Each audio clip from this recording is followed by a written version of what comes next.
Good afternoon, ladies and gentlemen. Welcome back to Bowl TV. My name is Matt Canizaro, and you have tuned in for another exciting episode of the Inside the OC podcast. We were off last week for Thanksgiving. Thankful for that, of course, and thankful for my co-host, Aaron Smith, who will be joining us here in just a minute. Aaron Smith, welcome back to the show. Hi, Matt. How you doing, buddy? It feels like it's been forever, but here we are to do it again. Looking forward to today, as always, but today's going to be a good one.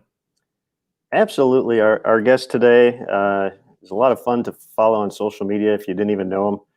But we've had the pleasure to get to know him over the course of the past few years.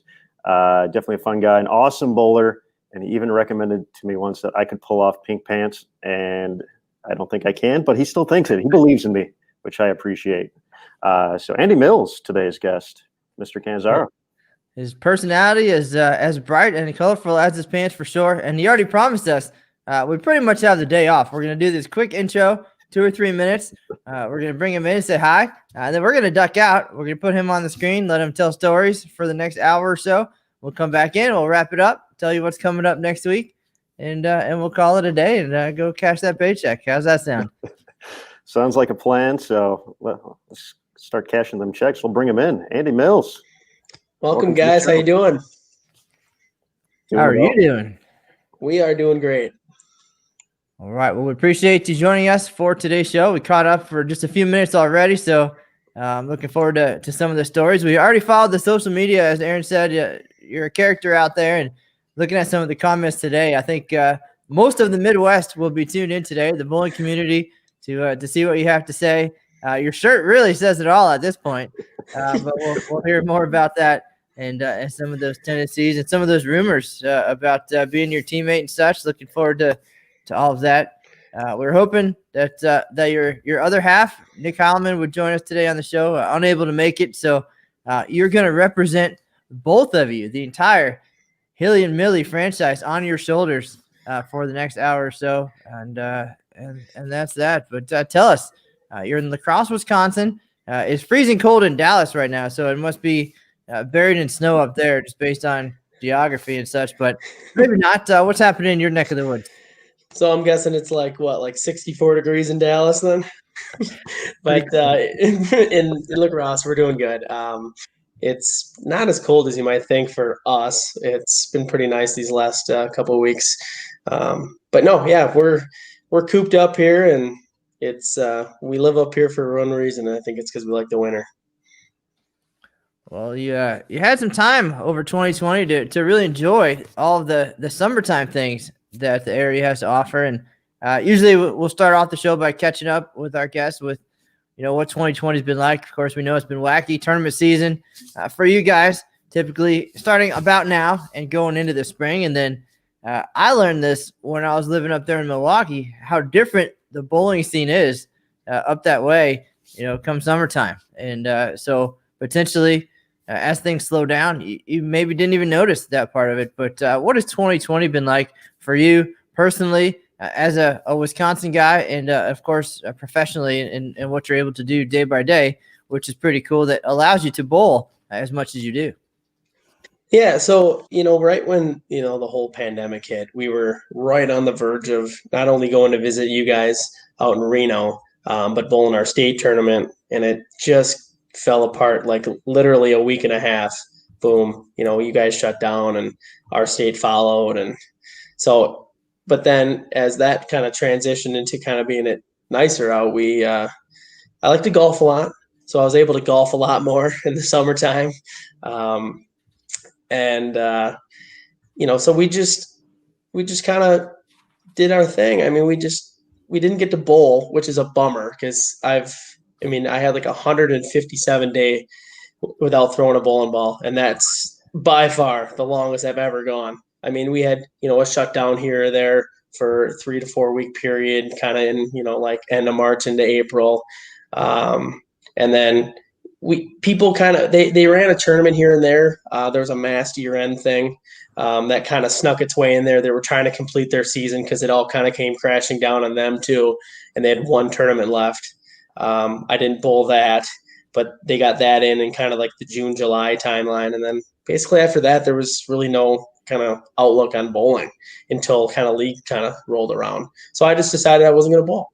And and that was okay by me. I just thought, well, we'll just get a break. Maybe we'll let my hand heal. And from somebody I was, as it shut down on like March 8th, I was literally on like a 24 consecutive weekend stretch minus the holiday season. So it was just, I was okay with kind of just having a big exhale and not worrying about bowling for a couple of weeks is what I thought at the time. But, I didn't really know what was really going to happen with the world, and then a total tailspin after that.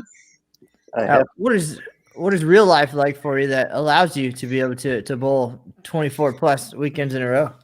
So I'm a route sales rep for Aramark Uniform Services. So that's what I do for my job. And Aramark is a nationwide company with different kind of facets of. They have food service, they have a uniform and delivery and industrial laundry side, and that's the one I'm in. So I have my own truck. I have all my customers that I deal with on the course of a given week, and it's Monday through Friday, which is a huge, huge bonus. And not a lot of people have that luxury in today's world with just different avenues having to work weekends. Sometimes the weekends are the biggest part of certain businesses, and people have to work it. And I'm fortunate I don't have to worry about that because I work Monday through Friday. So yeah, that's what I do. Very cool. And you mentioned golf. We know the type of bowling scores Andy Mills likes to put up. What's the golf game like? What's a typical Andy Mills? My handicap is a 1.1. So I'm a pretty darn good golfer. I'm almost a scratch golfer as well. Growing up, my playground was Cooley Golf Bowl. That was our home center in Alaska, which is just a city right next to La Crosse here. That's literally right next door. And so between golf and bowling, they were literally my playground every summer. And you don't have to change pants, right? That's fun. That's a huge thing too. Yeah, and with the whole uniform business side of it, yeah, for sure. Now, where you are, of course, again, we know that everything in all the different states is a little bit different and such, but you kind of get around a little bit as far as where you're able to compete. You told us you've won events in 7 different states and Canada. So again, all this bowling, you're everywhere. Tell us about that. That's pretty neat to be able to do that and be so close to so many different places. Yeah. I mean, so Nick and I kind of formed this partnership like 11, 12 years ago, kind of right when I got out of high school. And we didn't always go traveling together right away, but we kind of get bits and pieces. We went to certain places. And then kind of that timeline of when we won nationals, we just started kind of just going everywhere. And Nick drives me everywhere I go. It's just so fantastic. And we split everything that we bowl in. And I always like to call him every time I give him money, he's on my payroll as my driver. And I don't think he'd like it any other way, because there's a couple times where I've driven and he's just like white knuckling in the passenger seat for some reason. I don't understand why. but yeah, we're able to go to North Dakota, South Dakota. We'll go to obviously Minnesota, Iowa, Illinois. And we had like a 3-year stint up in Canada and Manitoba. We started going out to North Dakota, and we just started hearing about this tournament up in Canada, and it was a very similar tournament, kind of ran the exact way. A lot of the money was kind of the same place, and we thought, let's go. And I won it the second year I went, and then we kind of stopped going since. But it's not always fun to travel 11 hours dead north in the middle of January. So we thought maybe we dodge some bullets from time to time. So that's, and that's just, we've been doing that on the weekends for probably like 7-8 years. So it's a lot of fun. I have to ask, how did you mentioned kind of coming out of high school, you guys started bowling a little bit more. How did you guys kind of meet initially, I guess, as far as kind of on the lanes, and when did you guys kind of strike up, what turned into be Hilly and Millie here? How did all that kind of form for you guys? Yeah. So, I didn't start bowling till I was literally in high school. So I started bowling when I was 14. And right around that time, Nick started his pro shop in Playmore Lanes. That's not where I bowled league and junior league like every Saturday morning, but that's where That's where he was. So, and then there was this regional that came to Playmore. And they had a pro-am. So I'm like, heck yeah, I'm going to bowl the pro-am, meet all these cool pros and I think a chance at some scholarship money, or maybe there wasn't at that time. I can't remember. But I went and bowled, and Nick drilled this brand new ball for me right before. I was super excited, and we bowled 3 games, and all the pros bowled 3 games, and all the scores rattled off. I shot like 768, beat every pro, and that was there. And Nick I think I kind of got his attention at that point. And then once I stayed local for college, and took 1 year stint at Turbo University on their bowling team, and he was the assistant coach. It was all kind of forming at the same time. They were putting a team together, and I was kind of the last piece because I was kind of in between whether or not I even wanted to go to college. I thought maybe I just wanted to bowl, and I didn't know where college fit in with me, and I just kind of tailed off towards my last semester, and it just was such perfect timing that in like the middle of July, they came up to me and they're like, why don't you come to Viterbo? I'm like, I don't know if I can. I had really bad grades on the way out the door, and I was on academic probation as I got in, and kind of the rest is history. We've just been kind of hanging out, and we got to bowl, and he helped me, and then all of a sudden let's go here on the weekend. We didn't have a bowling tournament. Okay, well, let's go there. And then all of a sudden we started going to nationals together, and it just kind of blossomed from there. Well, being that this is Inside the OC, of course, we're going to talk about your stellar OC career. And one of the main facts, besides being one of the most entertaining guys at the event, of course, you are a champion. So for those who are not familiar, Andy Mills and his team, Nicholas J's Pro Shop, won the team title in 2012. So a lot of great stories surrounding that and the years to follow. So we'll get to that, and we'll kind of transition in. But to go back to you and Nick, and you guys couldn't be more different personality-wise, of course. Each of you brings something to this partnership, as you called it, and then that even became the internet sensation personalities, Hilly and Millie. So you took it one step further. Tell us about that. And you guys have a lot of fun with it, ragging on each other back and forth. I know when we were talking about having the show come on, and Nick wasn't sure if he was going to be able to make it, he said, we'd have no problem filling the time because Andy loves talking about Andy, right? So whatever. And then, of course, you had said, at least you still get the better half of Hilly and Millie. So it's a lot of fun back and forth, but I think that helps keep it light and keep it easy out there. But tell us about that dynamic and what each of you brings to what you have created. Absolutely. I mean, full disclosure, he is the Oz behind the curtain on a lot of this stuff that he doesn't want the credit for, and definitely doesn't get the credit for, because I just soak it all in. But we yeah, Hilly and Millie, we just decided one day, and I think it was even my idea. I said, let's do an athlete page. All these athlete pages are popping up, and Nick's like, no, we're not doing an athlete page. I'm like, what do you mean? I can just manage it, and I'll do the morning shift, you do the night shift, or I think it was the other way around. I said, you do the morning shift, I'll do the night shift, and we'll update people on certain things. And he was totally against it. And I said, all right, fine. I'll just post on my own Facebook how we did. That's fine. And then all of a sudden, I don't know what triggered his brain, but we decided to make this pretty cool video about me and our good buddy, Greg Peasel. He's a video graphics major, so he's totally a whiz with a camera. And we did this cool video, and that was going to be our big boom, Hilly and Millie intro. And this thing got for us, 15,000 views or something, in one day. Brunswick sharing it all over the place. People are laughing their head off. And we just did kind of a fun little parody video of me getting this brand new ball and how Brunswick sent us some cool thing.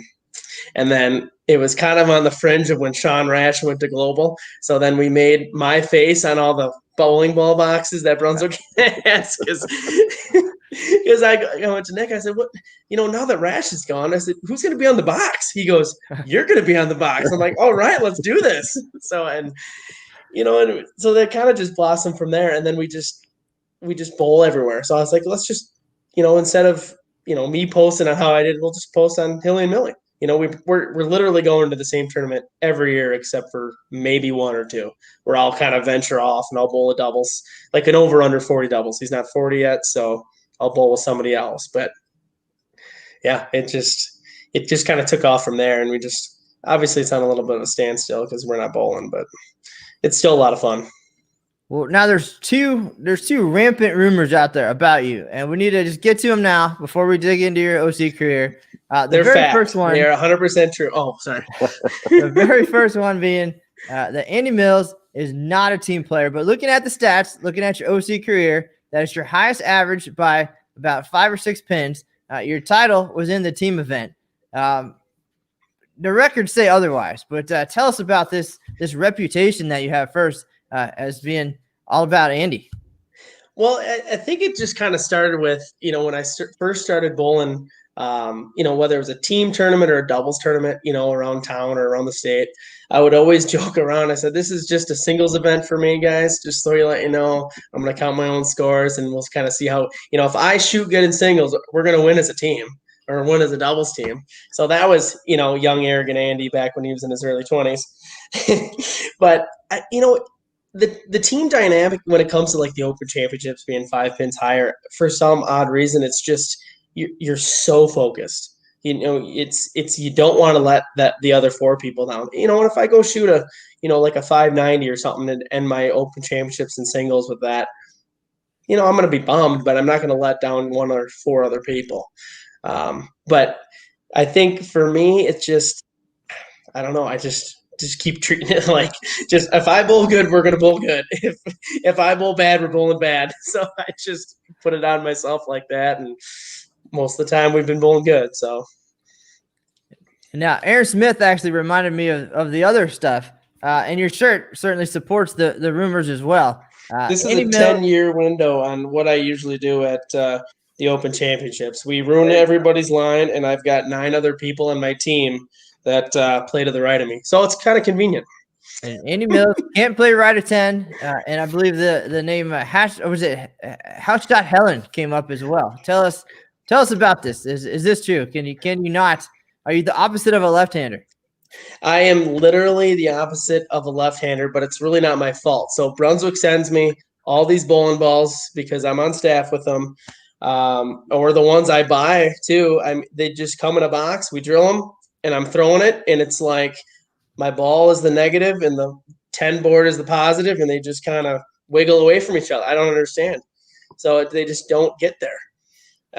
But Jeff Riggles coined the term house shot Helen. I mean, that was kind of my little thing. I'd see Adam Barta post it, he shoots 300, 800 in league, and it would be so cool. It would just, that kind of resonated with me. So after I got my first one when I was 18 years old, I was just like, I'm going to shoot as many of these as I can and just learn how to strike.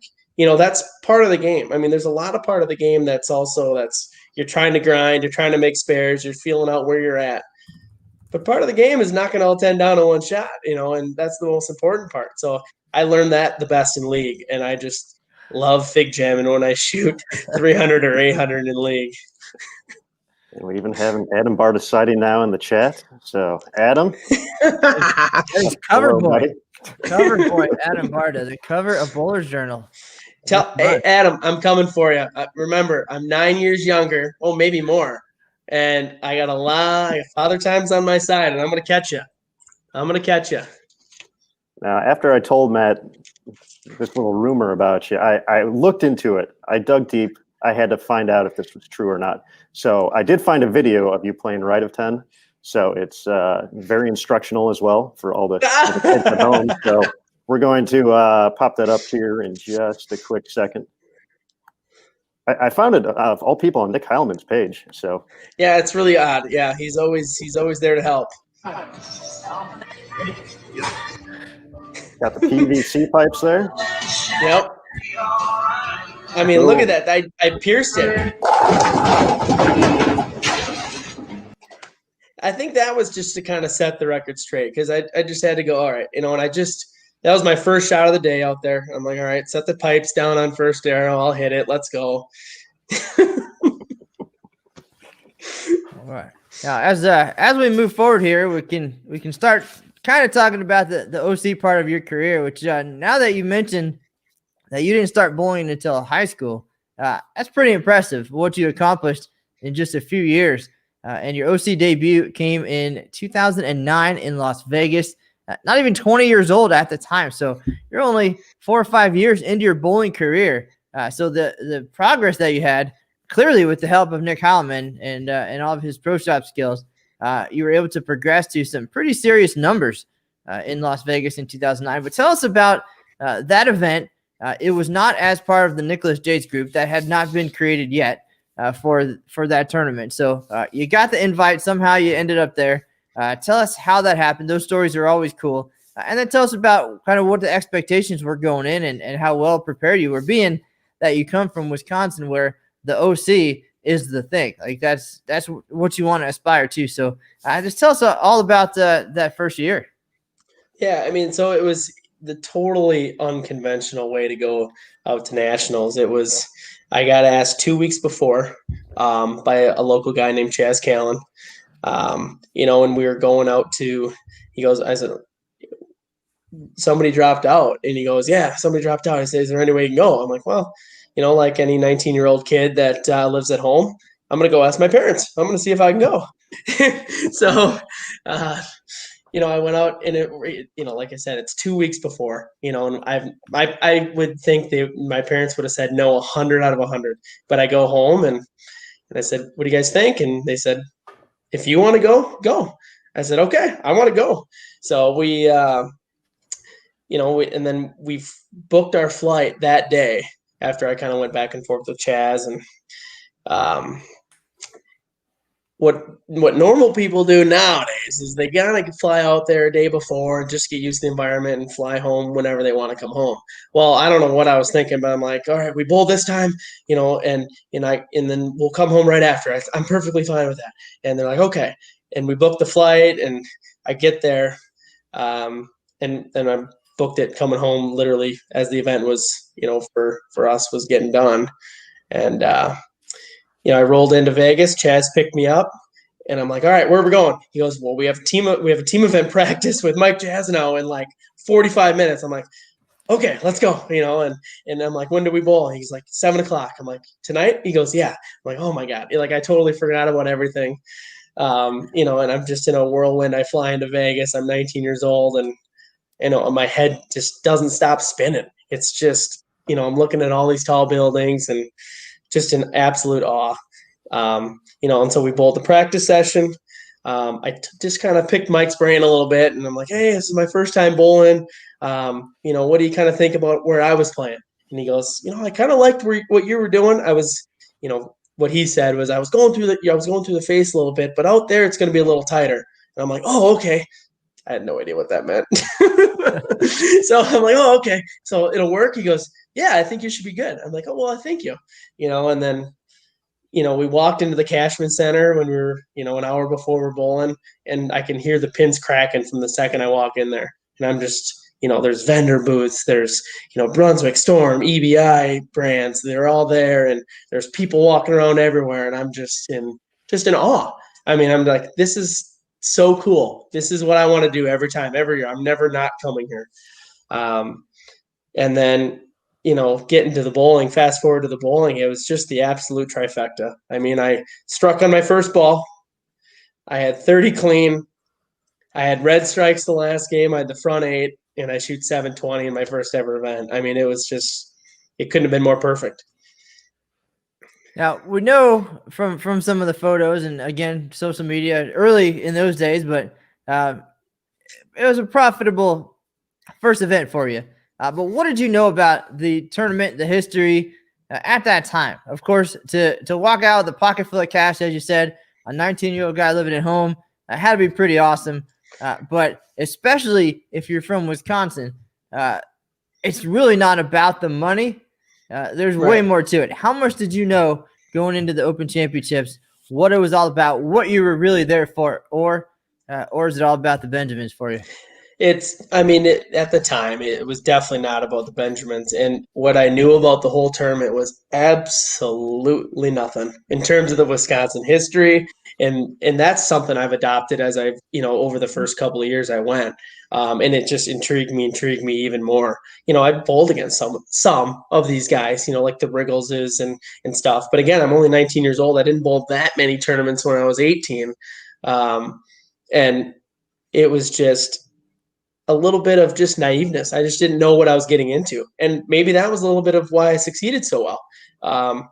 But it turned into all about the Benjamins when I got that first taste on brackets, at that first event.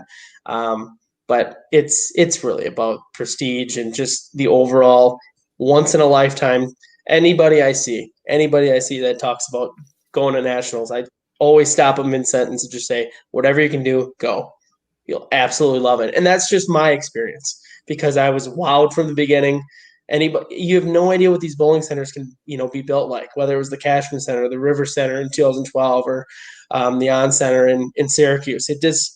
They're so cool. And then just South Point. South Point's very cool, and the Pinnacle, the National Bowling Center. I mean, that's my pinnacle. I know, unfortunately, my favorite part got taken out with the stadium seating for the most part, but I'm pretty excited to see what it looks like moving forward. So there's still some left up there, so most of your fans Okay. will be able to have somewhere to sit while you're bowling. Yeah. Back, so you'll be all right. But not all, and we both know that. It just bites. We'll make room for sure.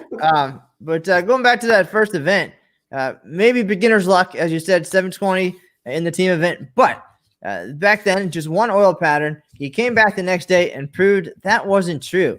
Nearly shot 700 again in doubles. I had to feel pretty good about that. Singles, not so good. Maybe got tired from the trip out there. A little bit of jet lag. But 1968 was the final number for the first year. That's pretty good, especially, again, for a first timer not knowing what to expect going in. How did you feel walking out of there, besides the fact that you said you'd always be back, and that's true. You've been back every year since then. We appreciate that. Now you're a part of the history. But walking out of there, what were your thoughts compared to, when you're on the plane headed that way? Yeah, I mean, it was the instant thought was just instant defeat because I shoot my lowest score in singles. I shot like 556 or something like that. And, in retrospect, being so young and competitive, I was just such a sour taste. I'm like, I can't believe I did that. And it was a totally indifferent environment, like you said back then, because even you switch pairs, and if I stay on the same pair for doubles as singles as I did for doubles, maybe it's a different story. But I instantly forgot about that and was just absolutely thrilled because you just take a look around and you're just like, this is, I shot 550, but who cares? I just shot a 695 right next door and, 720 the day before. And, I was talking with my teammates and didn't know a lot of them except for my buddy Chaz and some other lacrosse guys that flew out at the same time. And, I beat them by a lot. And, they're like, you should be so proud. And I said, I am. This is just absolutely awesome. All right, now you brought that knowledge home with you, that experience. You got to share it a little bit. And then Nicholas J's starts to form. Like it starts to happen for 2010. What about that first experience? Or tell us about the transition to 2010 and bringing in the Nicholas J's name and bringing in some of those teammates that are still the guys that you shoot up with every year. Yeah, and this will be kind of me speaking on behalf of Nick because Nick was the absolute mastermind on it all because he was going to nationals. I want to say probably like 6 or 7 years prior to me going. But he'd always say the same thing, after when we were talking about forming these teams, and he just, we never had anything consistent. It's so annoying to not have anything consistent. And I was the byproduct of that my first year. Someone drops last minute and I get to fill in. So he was the constructor on it all. And that first year in 2010 was kind of a halfway piece because we still crossed with a local team that Nick's been crossing with. So it was basically me joining Nick's team and then still kind of crossing with his companion team that he was going with for the first 6 or 7 years. And then I think from what Nick has said, he sat down with Dick, the owner of Playmore, who he crossed with, and he's like, if we're going to make a run at anything, he said, we kind of have to do our own thing. And Dick totally understood. And then so what we started doing is, well, we as in Nick, because he was the this is the assistant best coach at part. Viterbo, we There started we go. plucking these guys at Viterbo that wanted to bowl. Yeah, so we kind of had our own little pipeline right off the bat, and it worked to our advantage a little bit. These guys were knew about the team camaraderie thing already, and none of them had gone before, because they're all 18, basically my age. And 2011 was that first year we formed that Nicholas J's Pro Shop 1 and 2. And that year, believe it or not, for all the fans out there of Andy Mills, he wasn't the one that put this group on the map. It was Trevor Yonan shooting 300 in his debut in 2011 during the doubles event with another first-timer, Greg Peasel. Those guys, of course, part of the winning team in 2012. But that is where Nicholas J's first stepped into the spotlight at the Open Championships. And again, you mentioned the collegiate connection there. How much did you guys know each other from local events and such as this was all happening? Or as you said, you plucked them, you got them. Was this all new guys to you, or did you know them from outside of that? Yeah, and shout out to Trevor, because it's his birthday today. He turns the big 3-0. He's our second to last guy on the team to turn 30. So we got a couple more that are still dragging their feet, but they'll get there. But no, I didn't really know anyone. It was me besides Nick, Matt Mislivic, who is us three bowled league together. And then I was meeting these college guys for the first time, let's call it school year, September, bowled with them. And then as we decided in March of 2011, we're going to do this, so I got to know them that way. But as opposed to, putting this team together, it was basically meeting them for the first time once school started. So it was kind of neat that it worked out that way. Well, by the time it got to 2012, you couldn't tell that you guys had only known each other for a year and a half or so. You looked like a tight-knit group that had been together for decades, really. Obviously, the fact that even back then, Trevor looked like he was about 14 years old, and now he's 30. That's hard to believe, but you guys certainly, you had a look. And this is one of my favorite stories as we get going to talk about 2012. Again, you had the building years, the success in 2011, and then it all fell into place. And in that particular year, again, you mentioned the Baton Rouge River Center, clearly a special place for you, always will be. But you guys had the experience. Talk about the preparation going into that event before we talk about what actually transpired on the lanes, because you had the comfort of 1 year already together. You knew what worked, what didn't work maybe. And I'm sure that the process for Nick, it sounds like, starts the minute the last event is over. On the way home, he's already thinking about what can happen next year. Yeah, and like he's just the brains of it all.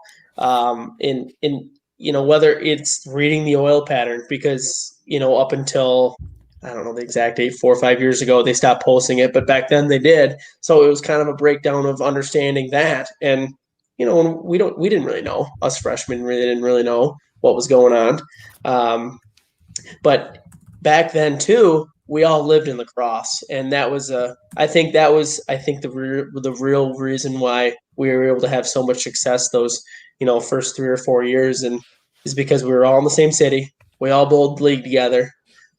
We even we had 4 or 5 person teams, but we had 10 people. While we 9, because Trevor ended up going back home to Sheboygan in the middle of that too, but. Yeah, we just pulled together. So it was just constantly, whether it was the I wasn't on the Viterbo bowling team anymore, but most of them were. They were always together at school, on trips. Nick and Matt and I were always on either bowling tournaments or bowling league every night, and we just meshed it together, and it was just constant friendship, and that was such an intricate part of what we had going on those first couple of years.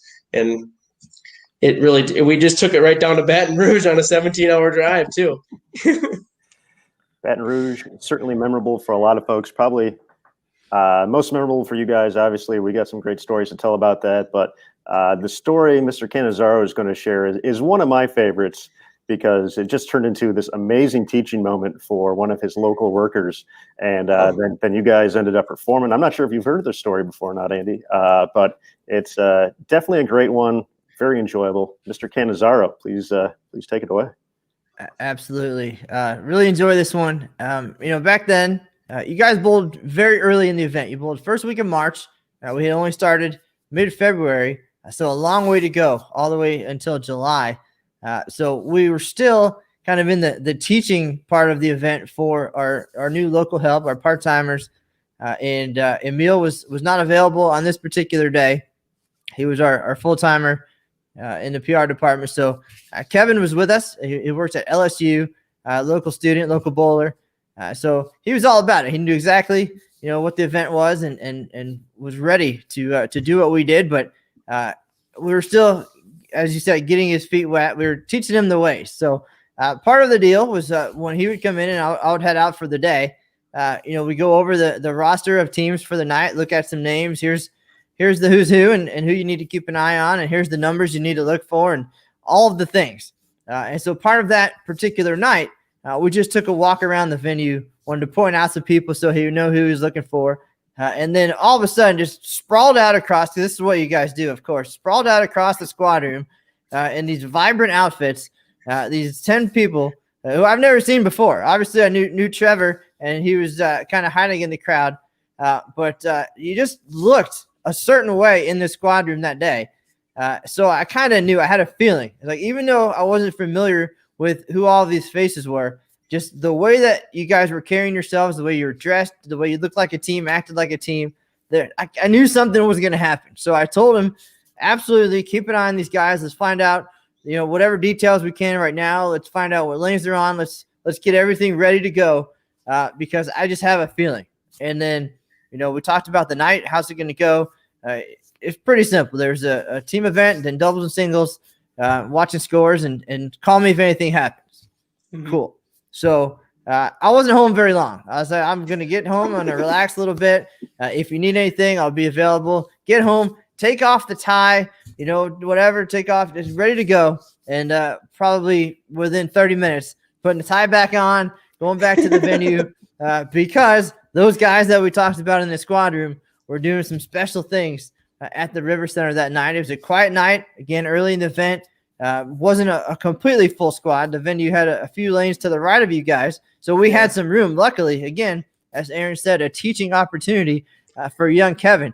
Now, I walked in, and I don't want to say he was frazzled, but the environment at the Open Championships can be very intimidating. There's a lot happening. There's a lot of pieces to what we do when it comes to watching numbers and videos, and then realizing you still have 46 other lanes that you have to watch at the same time. So I jumped in and we grabbed the video camera and all the cool things that we did, and calculators and questionnaires and everything we needed from the office. And you guys did what you did. What a performance. 3 games over 1,100. Again, who are these kids coming out shooting these numbers? It ended up being like the 33rd, 3,400 of all time. That's 109 years of competition. And these guys nobody's ever heard of, these children from Wisconsin are coming out here, and it all fell into place. And it was so much fun to watch because, again, only a couple years of experience, but you guys knew what it was about. You understood the prestige. I don't think by that point there was any question that you knew what was on the line. But tell me about that night from your perspective, because for us, for Kevin, for everybody, it was awesome to watch, and there was plenty of room for us to maneuver and for folks to gather. And there wasn't any question that big things were happening, but putting up numbers that were just, it was only a month in, but the conditions, the pattern that year was not easy. And you guys were doing cool things. Tell us about that from your perspective. And again, 2 teams, 10 people working together, tight group of friends by that point. It was awesome. Yeah, it was all of that energy times 100 down on the lanes, not only just for our 5 people, but for the other team too. It was constant back and forth of just guys throwing strikes, not all guys, because there was my sister-in-law was on the team at the time too, Megan. But it was just constant, just high energy because of how well we were bowling. And even at that time, we didn't know what we were doing in terms of how big of this score could be. We know what a 5-person league score looks like. It looked exactly like we've bowled, 1,100, 1,100, 1,100. So we just try to kind of stay in that environment, I'm guessing, and try not to let the moment get too big.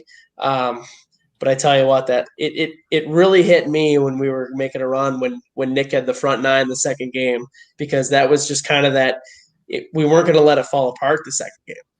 We kind of let that happen over time the first couple of years that we were together. And me and Nick in 2010, and then 2011, I remember that transition got us. Well, it was like, strap on to Nick, let's go. He's going to get us past this transition, whether we shoot a couple of 2-0s or 190s, and I think Greg even had a 180 during that game. But we got through it, and then we shot another 1,100. And then kind of the rest is history. We just kind of kept it going. And Trevor kind of catapulted us the last game because he had like an 8-bagger in there going for 260, and everybody else was just keeping it clean. I think one of the cool things that I remember the most about that night might not have been the eagle that we won, because we didn't realize we did it, but it was that 5-person clean second game, 50 full marks on our team score. That was very, very cool. Yeah, and 3 games. That's one thing I'll always remember. There's 8 holes, I believe, the entire night, if not less, for 3 games, 5 guys. That's a phenomenal feat. We do have some video here. Aaron Smith got that queued up before we talk about that night a little bit more, and then the months that followed.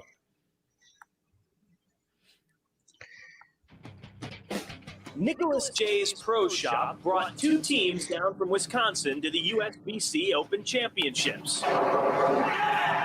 I'm not sure we can call this one the second team any longer. A big day for a group that says familiarity breeds success. Working as a team in the team event, because when you have 10 guys to break down a lane, you can't get any better than that. So if you break it down right, hopefully it opens up. Happy birthday, Trevor. Game. That's exactly yeah.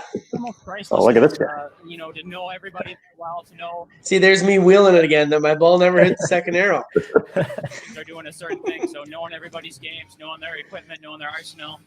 He is such a ghost. He hates being on the camera. It is so funny. But growing over the last 2-3 years, as we've all been kind of coming together and forming these teams.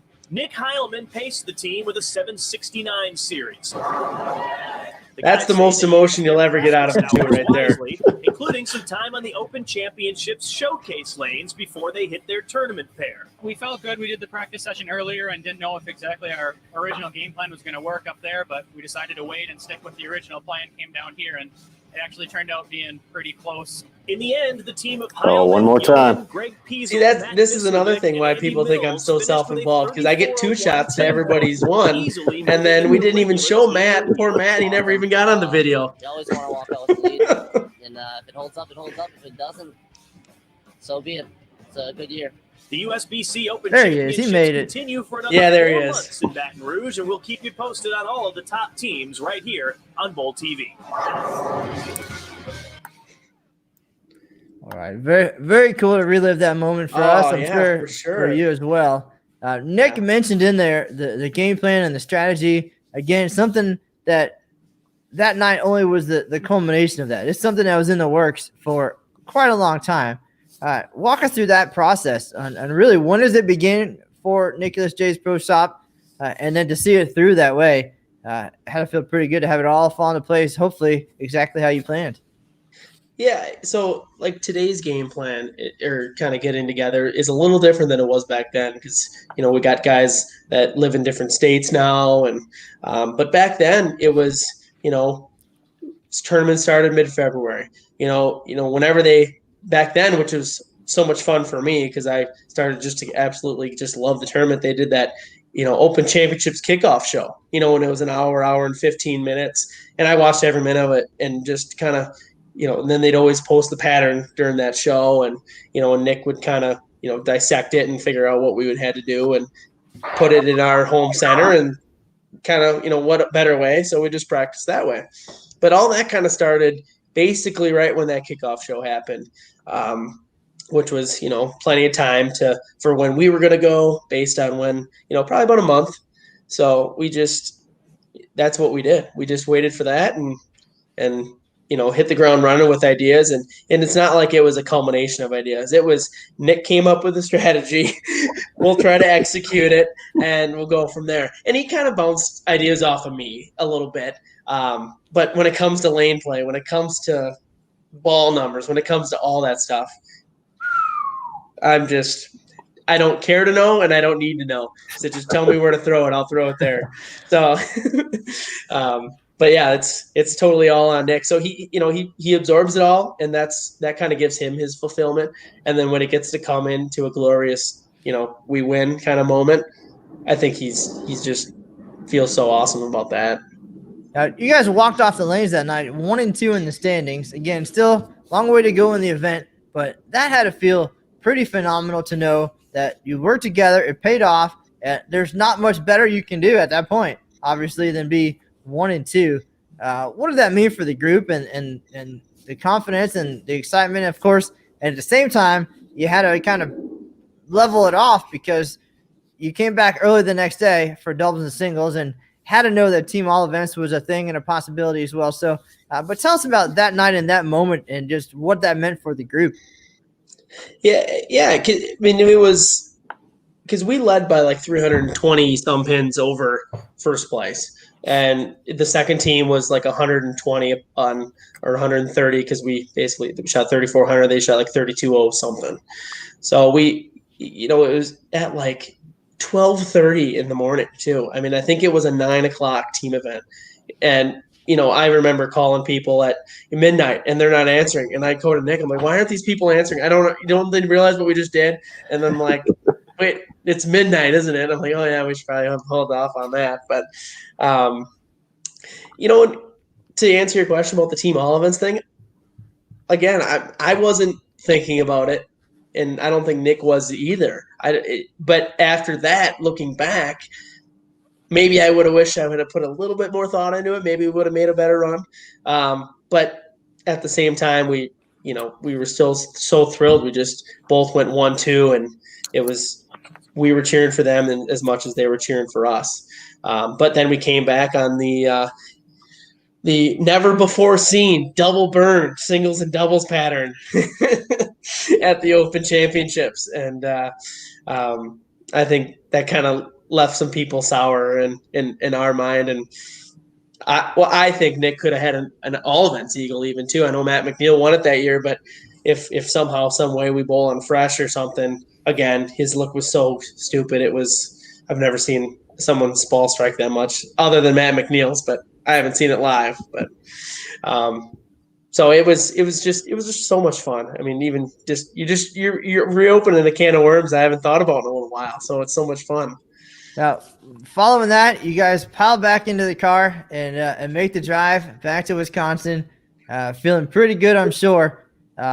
No doubt the messages start coming in at that point and people reaching out, probably the media, maybe a circus tent waiting for you when you get home to welcome you home for a parade of some sort. But really, though, what was it like? What was the reception like? I know, again, it's the talk of the Midwest during the months of the event. So to do what you guys did, to put up a number like you did, and be these relatively unknowns, that had to be a pretty shocking experience in the days and weeks that followed. And then follow that up with what were the months like for you guys waiting and waiting and waiting?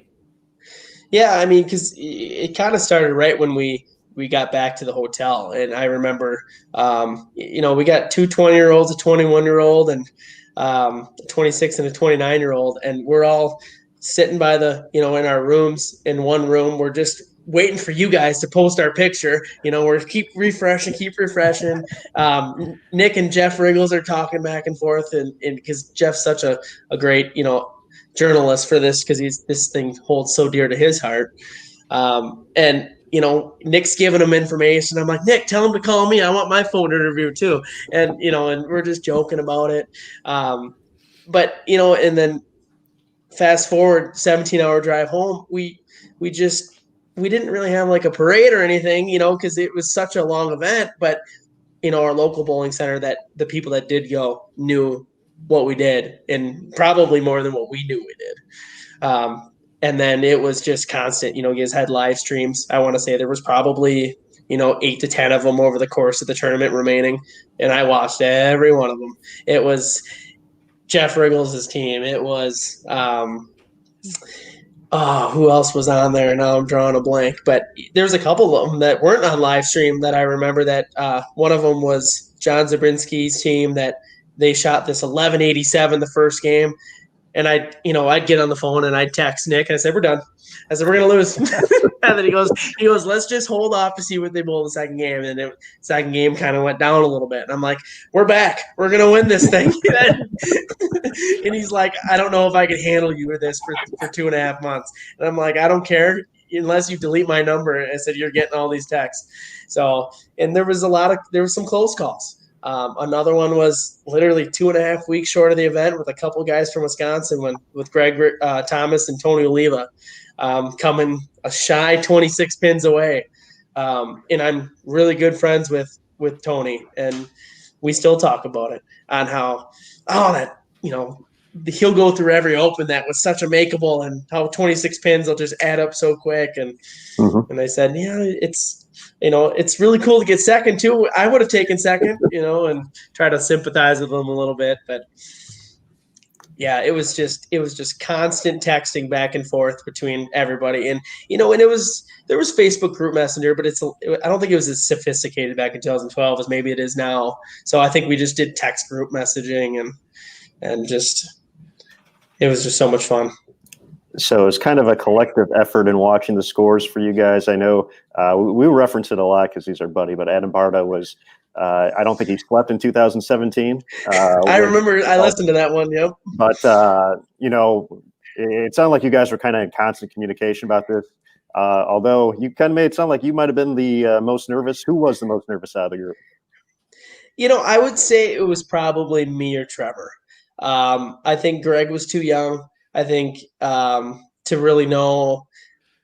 I think Nick was just he's so reserved and collected. I wear my emotions on every facet of my body, and I'm just totally okay with that. But Nick, I don't always know. I don't always have the perfect read on him. And in 2012, I don't think he might not. He might tell you flat out he didn't pay attention much to the scores. But I know Trevor and I did, and I know there's other people in the state that that were watching that I would kind of bounce stuff off of too. And but it was kind of fun to be rooted for too, because everybody was rooting for us to win. And as it got closer, there were so many people that came and went, and they would text me or message me and just say that score is unbeatable out there. And I'm like, well, let's just pump the brakes a little bit here. I said it's gotten close, and ironically, it was unbeatable, but there was some close calls. Now, for all the folks that had been there, that had been through that wait, many prior to the internet and scoring and such, what advice did they have for you during this whole process? I mean, of course, they were probably jealous that you had it easy enough. You could just go on the online leaderboards at any point. Yep. But what did they have to say about enjoying the experience for what it was? Of course, it's always better when it works out at the end, but that wait, those 4 months, that is part of the championships experience one way or the other, no matter how it turns out. But what do they have to offer you to keep you calm? Yeah, because the people that I kind of always pick their brain about it was like Jeff Wriggles, Gail Myers, Mark McDowell, and Steve Richter. I wouldn't always see on like these singles tournament scenes, but Jeff, Gail, and Mac would always be there, and I kind of talked with them over the course of the summer months too. And it wasn't that they necessarily gave us advice on what to do and what not to do. It might have just been just enjoy the moment, just enjoy it, because it's so rare that you get to lead, and you can't win if you don't leave with the lead, is Jeff's kind of famous saying, and I've heard you say it plenty of times too. But I think it was they just said enjoy it. Well, and eventually it was a done deal. You got there, the final balls were thrown, the call was made. We talked to Nick, and he spread the word. Tell us about that realization. Is that when it clicked for you? Did it come later when you got the Eagles? Did it come later? We'll talk about your return in 2013, but at what moment were you able just to accept it all and understand and just feel the feelings that come with it. Yeah, I mean, you kind of saw in that video of Matt and I hugging towards the end because we were just excited we bowled well. But I'll never forget, I was bartending at the time, and that was kind of my gig. Was I was going to school, and the last balls were getting thrown at midnight, 12:30 timeline, and Matt came down, and at the bar computer, we had some of the live cameras up, and Trevor was texting us because I couldn't always be looking at the computer. But Matt and I kind of rang it in together at Cooley Golf Bowl where I worked.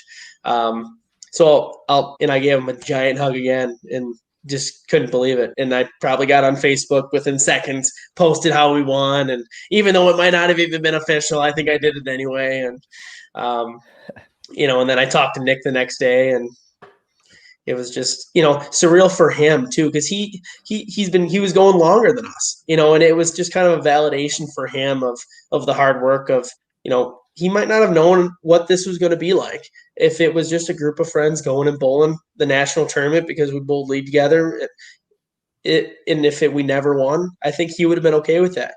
It was just when you get that instant success, you just want to kind of grasp onto it and hold on to it. And we were able to do it for 109 or 120 days, whatever it ended up being. All right, now, no doubt the preparation for 2013 started right after that, I would guess. And then you guys got to come back and experience all that comes with being the defending champions, which is probably awesome and nerve-wracking all at the same time. There's a special march out. There's a watch presentation. And then minutes later, it's time to put the shoes on if they're not already on and get out there and put that title on the line. Perhaps, obviously, with team all events being the marathon team event, so hard to defend just because of all the things that happened in the moments. 5 minutes later, you guys were bowling for score for practice for that. Talk about walking into the National Bowling Stadium that year, looking around, seeing your names and the banners and all the things that come with it, and then finally getting to hold those awards. Yeah, like I've talked about a little earlier, and how the pinnacle is the National Bowling Center for me. It was the sweetest place we could have luckily tried to defend, because it was, for me, it was just the ultimate place to bowl. But it was such a nerve-wracking thing. It was constant. We knew we were getting live streamed from. We didn't know. I mean, but we just kind of assumed that when they come out with the live stream schedule, they're obviously going to have us. So we had that in the back of our mind. And then Nick informed us about this ceremony. I'm like, oh my gosh, so we're gonna have to do all this and get our watches. He said, what do we do with our watches? We're just gonna put them by our bowling bags. And he goes, no, there's people that'll take them back for us and take our trophy back. I'm like, okay. And then it's just constant, with however many people are there and everyone's cheering and the music and like you said, all of a sudden it's switch your mindset. We got to go bowl. And give us some credit. I mean, we gave it a run to try to take the lead again, and threw a couple 1100s again for like a 5 in a row team event score of 1100s, and hit some, if you want to call it bad carry, bad breaks down the road, but just absolutely living up the moment. But it was the most nervous I ever have been, just because I knew there were so many people watching. It wasn't just the awe of the National Bowling Center, because we were able to have that in 2010 and 2011. But it was just the people at home are going to be watching. People at home are going to be criticizing. People at home are going to be cheering. It's just the whole dynamic of it. And, we're going to give probably whoever gets to win this a great roadmap on what to do on top of that, which is okay. That's what it's there for too, a little bit. But just all that and trying to enjoy the moment can be tough, but I thought we did a pretty good job of it. Well, absolutely. You gave Greg a moment in the spotlight there, the chance to hold the trophy in front of everybody, and then you guys did put on quite a show. 3,200 plus. You left in the top 10. Can't be upset about that. Going home in the year since, now that you're a part of the event's history, how has that experience changed in your eyes, the event and what it means? And of course, whatever prize money there was probably is already spent, potentially on the decorations there in your home office there. But talk about what the OC means now especially being that you're forever a champion, and that Orange Eagle will always be a part of your legacy. Yeah, and I kind of felt this way from the first couple times I went. After it kind of touched me in a certain way of just being the pinnacle of bowling. It's so rare to even go professionally. So it's for this could be everyone's professional event. So anybody that I see, I try to get them to go bowl. But it's just such a fun event on top of that I just try to promote it. I just feel like I know I've won. I don't necessarily owe the tournament anything, but at the same time, it's given me so much. So I feel that mutual respect to try to grow it as much as I can by just telling people to bowl it, but just to let them know that it's just the pinnacle. You got to try it at least once. And I feel like if they go once, they'll go forever. Now, the win was 8 years ago now, and it's a quarter of your lives for most of you. But for the 10 players, everybody's kind of going their separate ways. You mentioned earlier, folks are getting married, moving out of state, having kids, changing the focus a little bit, but still able to come together for the Open Championships. And you guys have bowled well in the years that followed, and eventually found your way back into the spotlight in 2016. But you'll forever come to the event. Trevor's always going to be a celebrity for his 300. You guys are always going to be the 2012 team champions announced every single time. But you have that. And then to come out and make another run at the National Bowling Stadium, as you said, your favorite place for bowling. And for most of us, of course, Reno and the NBS, just fantastic for our sport and our event. But to make another run in 2016, definitely a different Andy Mills, I think, than we saw in 2009 and 2012. But tell us about 2016 and perhaps the maturity. I know maturity for Andy Mills coming back out. But tell us about that year. I think I'll mature in like probably 10 or 12 years.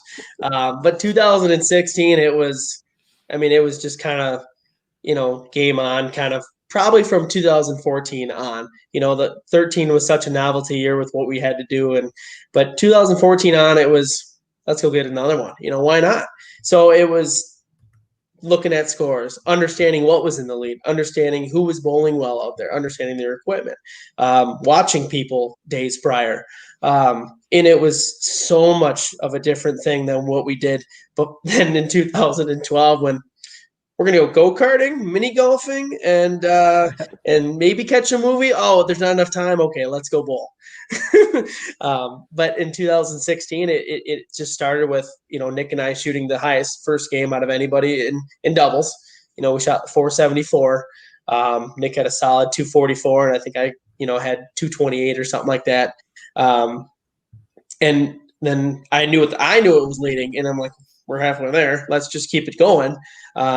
And like most events, he hit a little roadblock here and there along the way in terms of, either a bad shot or bad carry. And, after the dust settled, after I struck on the first ball for 30 clean, because I was, of course, paying attention to that, I didn't pay a whole lot of attention on the second shot and leave this atrocious 1-2-6-10. And Nick laughs, and because he sees you behind me, and I knew it was leading, and I was doing the math. And I look up quick. I'm like, you got to be kidding me. I got to make this. So Hey, there it is. And I'm like, you got to be kidding me. So, and I made it. And, like you said, you can't win unless you leave with the lead. And at the time, doubles. I mean, I think there was a 1,500. There's been 1470s that have walked away with winning this thing. And then I dug a little deeper. I'm like, 1340 wasn't too far off from years past. And I said, this was a pretty hard shot. And that might have been the first year I think it went to fresh oil too, for everybody. So, I'm like, Nick, don't sleep on this. I said, you never know. I said, we got really lucky the first time. Maybe we'll get lucky again. And after team was the ultimate. We wanted to win team, but secretively I've wanted to carry Nick and shoot 8-something and just have him show up, and we win doubles one time but that was the time. I think we led for like 30 some days, and in every week was another week Nick couldn't believe we were in the lead. And I just kept, I never lack confidence, and he'll be the first to say, I just said, Nick, you never know. Nick, you never know. And then good friends of ours, Greg Thomas and Chris Hill, ended up winning. So that was cool to see too. Well, you guys had a great run, top 10 finish there. You can't be mad at that. And it has shown the progression of your friendship and your team. The fact that Nick not only trusted you enough to finish that off, but also to pick out your own clothes for that event too, right? So you saw in that video the red pants. So you have some flexibility there. He now trusts you to do that. So you guys have grown as bowlers, as teammates, friends, everything along the way. And there's no doubt that's there's still plenty of potential for you with another 50 or 60 years to go at the OC. I hope so. I know my physical game might not categorize 50 years, but Nick's is pretty simple and doesn't put a whole lot on it. So he might be able to make it 80 years for me. Well, as we work toward that and we come out of this wacky 2020, we're planning on 21 in Vegas again and putting the band back together. Tell us about the 2021 incarnation of this group and with everybody coming from where they are and coming off of this wacky year. What can we expect from Nicholas J's Pro Shop now that we're going to be almost a decade in for this victory in 2012? Yeah, I mean, you're going to see some new faces. There was a couple people that, they did their own thing in terms of their life and bowling just took a back seat. So then they decided it was, just maybe their full effort wasn't going to be committed to the team, and they understood our level of commitment, and we've parted ways. But we got a couple of new guys and Chris Van Ackeren and Dan Lemish over the last 2 or 3 years. So we're just going to try to do what we always do, put a decent game plan together and just try to have fun and bowl. And I'm going to try to treat team event like a singles event, like I did back in the day. There you go. Well, we already addressed the fact that you're only out for one guy. And then looking at your numbers, we know your team event certainly is your best, and your overall average for 11 years, just over 217. So that puts you just shy for the last 10 years of our average list, which is pretty phenomenal. But maybe not. What can you do better? I mean, 217 is what can you do? What's it going to take to get up there? I think I got to shoot my first goal, after seeing, I look at this every time I go to nationals, and my first goal is I got to clip 700 in singles. Then I got a 700 in every event.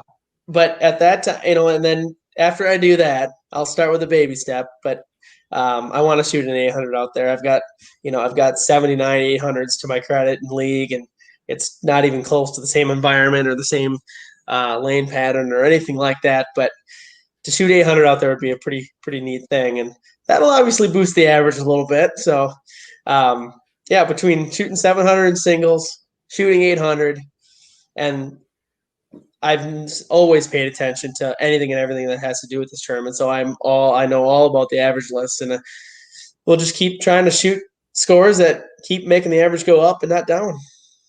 Now that you've had a chance to learn about the prestige and the history of the event, and what is it about the Open Championships now that is so special to you, about the experience, about the environment? What is it that helps you sell this to the next group of young players who you want to have come in and learn about this event? I think it's just has to do with it can be so different year to year too. I've had a lot of success on the years they built the lanes in a convention center. But some of those convention center years are the coolest years that you're going somewhere. Reno and Vegas I love, but maybe not everybody does. But those off center years, they're so much fun. You're Syracuse and Baton Rouge and learning about all the food down there. And we wanted to go to New Orleans, but we thought, well, maybe we shouldn't with a bunch of 20 and 19-year-olds and go down to New Orleans or anything like that. But It's a good move right there. Yeah, well, Nick makes most of the decisions on the team. Trevor and I don't. But you just got to go. If you've never been, you got to go, and you just got to keep going because it's just so much prestige in the tournament. And literally one event can make your entire. I mean, you might not set some sort of a prestige or this giant Open Championships record stretch, but to have the story of saying one cool time at nationals, I've heard those stories from a lot of bowlers, and I drop everything I do to listen to them because they're so much fun. That one time I shot, I had 7 in a row and I was heading into the 10th, or I had a chance at the singles lead, and 99.9 of them end up short, but who cares? It's a story you'll be able to tell anybody in the bowling world, and I think most people can appreciate those. Absolutely. That's a great point there, Andy. You mentioned the convention center aspect of it and that you found success, of course, Baton Rouge. Looking back at Syracuse in 2018, another event held at the On Center there, the USBC Masters, you fared pretty well at. You ended up making the tournament's match play bracket, only to run into Wes Malott and Jason Belmonte. So awesome draw there. Way to go. But yeah, what was that experience for you? Yeah, that was another one where this one I was so happy my wife Lindsay came with on. It was me and Lindsay, and everyone had their own way of getting out there, but we all drove again, and we're driving to 18 hours out into the East Coast. Here we go in the middle of winter, and that one was, I think that one was maybe the most nervous I've ever been in a tournament setting because of not only your pinnacle of what I do, which is the Open Championships, but to follow it up knowing the following week you got to bowl the Masters. But there was just little subtle things along the way that was able to call me. And, one of them with the Masters with who I crossed with was AJ Chapman and Nick Pate. And AJ grew up 2 hours away from me and Nick grew up probably 2.5, but we've bowled against each other in multiple things. And that was the perfect draw. The unperfect draw was the Wes Malott into Jason Belmonte, but one of my funniest stories is Wes is tying his shoes, ready to rock and roll at 8 a.m. and the match play round, and I sit down and I was supposed to probably put my shoes on and get everything on, but I'm just looking at him, and and he looks up and I'm like, "Hey, Wes," and he goes, "Hey," and I said, "If I somehow beat you, will you still get a picture with me afterwards?" and he looks at me. And then he goes back to tying his shoes, and I'm like, "Oh, Jesus. I was just trying to break the ice." And he ends up winning in the end of the match, and I absolutely gave it to him in hindsight. And and I'm like, "Hey, good luck. You're welcome for that." And I don't know if it's just him. I don't know him at all, other than just meeting him right there. But that's me, and he's probably just like Nick and the total opposite. And I was just a kid on all those guys' playground. And then on top of that, I'm like, all right, whatever. We lose. It's double elimination. Anything can happen. All right, who do I bowl? Oh, you gotta be kidding me. Jason. I'm like, all right, sweet. Let's bowl the number 1 in the world and knock him out of the tournament. And we got like an hour of intermission. And after about a half hour of it, I'm talking with my wife, Lindsay, and Chad Nelson, and there was one other guy in the stands. And I'm like, all right, what do you think we got to do to beat Jason? And Chad rattles off a couple of actual things that I'm like, I don't know if that'll work because I'm not very technical. I'm like, ooh, I'm going to change outfits. So I run to my car, and I started with silver, and I bowled West. I'm like, this silver ain't working today. So I run to my car, and I grab my pink outfit with my blue shirt, and I'm like, this is the ticket. We're going to beat Jason like this. And I whomp him the first game by 55. I'm like, oh, my God, I might actually beat him. And then he ran 19 out of the next 23 strikes and beat me by about 40.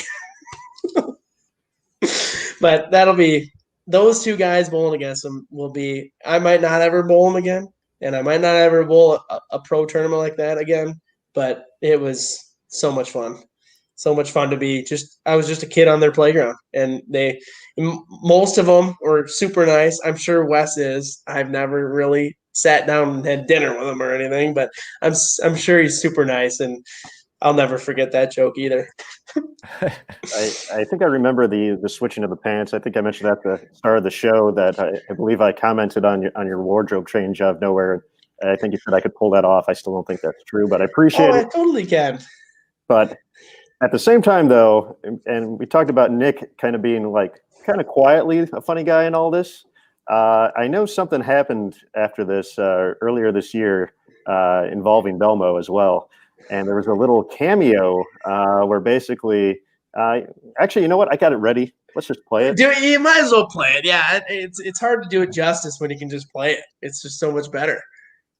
This is what. Oh, first I got to bring up the screen, but this is what Belmo's face looks like when he's getting ready to talk about Andy Mills here. So.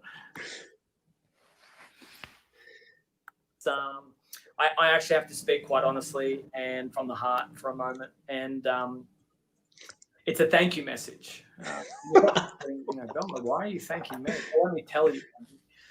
I don't know if you remember this, but I do. In 2018, we bowled against each other in the second round of the Masters, and I just lost the first round, and obviously you know that I've had a lot of success in the Masters tournament, and I lost the first round, and I was feeling pretty sad for myself, and you saw the pain that I was going through, and you thought, wow, if I knock him out in the second round of the Masters, it's going to break him. And you did the horrible thing, you did the kind thing, and you let me win. And I'll never forget the generosity that you showed me that day. I mean, you could have just wiped the floor with me, and you chose not to. So, from the bottom of my heart, thank you. Another thank you. On top of that, I've had a lot of success on tour, and I get asked quite frequently what the secret, what the key. Why do you have so much success? And the answer I give them every single time is, well, Andy Mills isn't bowling on tour anymore. It's the truth. I got to thank you, Andy. If you were out there, I feel like you would probably beat me more than you would lose to me. And I wouldn't have had the success that I've had. Now, you may think, Belmo, you're full of crap and you're just being sarcastic. But listen, we have a mutual friend, Chad Nelson. And Chad and I have talked about this relentlessly over many a drinks. And we have both said that if Andy Mills was out on tour, people may not know my name. They would know Andy Mills. So even though it is your birthday today, and I'm giving you this gift. Well, actually, Hilly has organized this cameo, so you best thank Hilly.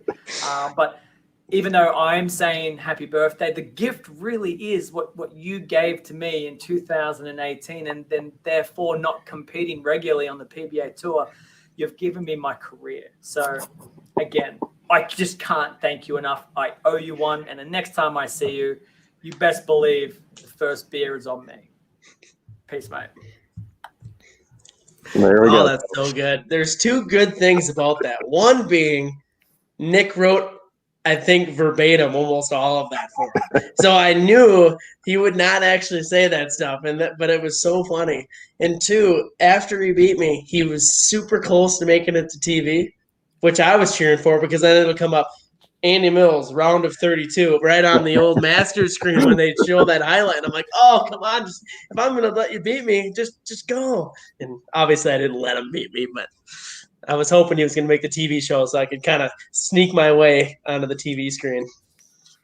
Well, definitely that's hard to follow up. So I'm glad we're toward the end of the show now. I guess my only question is, have you had that beer yet? I have not, no. And he has so many with Chad, apparently. I need to catch up with those two, apparently. So, no, he hasn't bought me that one yet, but, I'm sure he's quarantined down in Australia or something like that. Well, but I'll find him. I'll find him and get it. We're hoping to see him very soon, and you guys as well at the OC in 2021 in Las Vegas. As we get ready for that, what else do you have coming up in the next couple of months as tournament season for you guys should be here, if not already? And, what is it going to take to find your way back to the spotlight in Las Vegas? Yeah, like I kind of talked about earlier, that that 20 to 24 week consecutive stretch that we did last year is basically right during this time. So we got tournaments coming up this weekend down in Milwaukee for a team tournament. But a lot of it's kind of limited right now to Wisconsin because all the bordering states are shut down. So, but we got one this coming up weekend. Right after the new year, we got one for sure. There might be other tournament directors that are trying to wiggle their way into Wisconsin, to try to run their tournaments in Wisconsin. I've seen too. So there's not a lack of tournaments, which is always nice to see, especially right now. And you were just hopeful then when we turn the new year and as we get closer to that Open Championship state, I'm sure you guys have no idea whether it's on or off yet, but I'm just pleasantly hopeful that it's just going to start on time and or at worst a slight delay, and we'll be ready to rock and roll because I think our times are the same. We just forward them over. We're first weekend in April and ready to rock and roll for Vegas 2021. We'll look forward to it. We appreciate that insight. And if you don't follow Andy Mills and Hilly Millie and all the folks on social media, do so. It is very entertaining, even down to their weekly doubles league. So check that out. Aaron Smith, any final questions or thoughts for Mr. Mills while we have his full undivided attention? I just want to thank you, Andy. That was a super fun hour and 20 minutes we've pulled off here so far. So definitely appreciate getting to catch up with you, getting to see you after a while. It's been probably been a year plus now since I've actually seen you in person. Yeah. So it's great to get to chat with you, get to see your man cave back there and a obscene amount of bowling balls as well. Way too many. You can only throw one, which is weird. I don't know why I have so many, but I appreciate it, and you have a great holiday yourself as we roll closer to Christmas and New Year's. Of course. All right. Andy, send our best to Lindsay for putting up with you. Say hi to Nick, who couldn't make it today. Happy birthday, Trevor Yonan, Greg Peasel, Matt Misselwick, the whole crew, and Nicholas Jays. We look forward to seeing all you guys on the lanes. And for everybody else who tuned in today, thank you for joining us here on Inside the OC. We've got one more show coming up. That's next week with David Waswo, the voice of the bowling show on – well, it's been a while since he's had us on Sunday afternoons. Hopefully we can get that rekindled at some point. A lot of great coverage there. No fact, David Waswell has some great stories from over the years as well, from both as a competitor and from having all the guests on his show. So we look forward to hearing what he has to say. That's next Thursday, same time, same place. Coming up on Monday, the PWBA podcast with Danielle McEwen. She's been doing some cool things this year as well. Look forward to hearing about that with Jason Thomas and Aaron Smith. And if you missed anything along the way here in 2020, check back. BowlTV.com has all of that for you. Enjoy it while we're off the air for the holidays. Check it out. Spend time with the family. Watch Bowl TV. What could be better? And remember to subscribe. We have a special going to the end of the year. Save $30, $49.95. Get your subscription before December 31st. You will not be sorry. 90 events coming up in 2021, starting with the Team USA Trials in January, first week. Indianapolis, we'll be there. Aaron will be there. Maybe Andy Mills will drive down and come and say hi. But that's going to do it for today's episode. Inside the OC, folks, that's the news for now. We'll see you on the lanes.